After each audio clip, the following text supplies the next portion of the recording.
Donc pour être plus clair sur ce que j'imagine et ce que j'aimerais proposer, euh, voilà, j'ai envie de dire que j'aimerais créer l'Union participative civique et laïque de France. Le terme est plutôt sympa, je trouve, parce que déjà tout est dit dedans, et pour peu que le schéma marche, l'appellation serait facilement reproductible dans tous les autres pays. N'importe quel pays pourrait créer l'Union participative civique et laïque de sa terre, on va dire.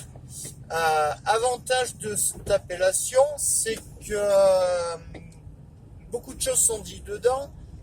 Par exemple, le fait que tout citoyen, on va dire, sera obligé de participer à la société et aura des devoirs civiques.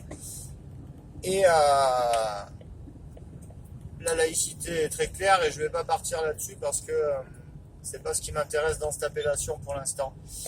Mais toujours est-il que du coup on pourrait avec ça zapper cette espèce de... On pourrait zapper déjà le one-man show qui est cette fonction présidentielle. On pourrait zapper aussi donc tout cette espèce de théâtre que représentent tous les ministères confondus et l'ensemble des gens qui travaillent dans ces ministères.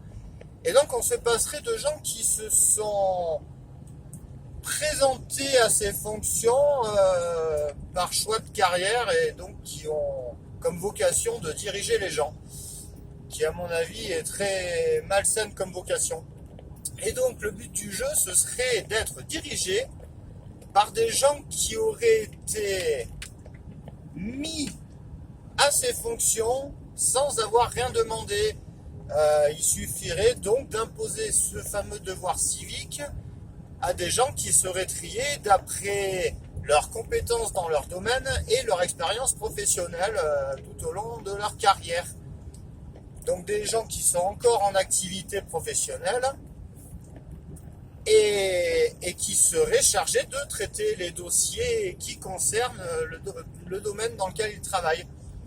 On pourrait d'ailleurs les assister des dits retraités les plus reconnus parmi ces professions, et on pourrait y inclure aussi les 10 plus jeunes diplômés de cette profession.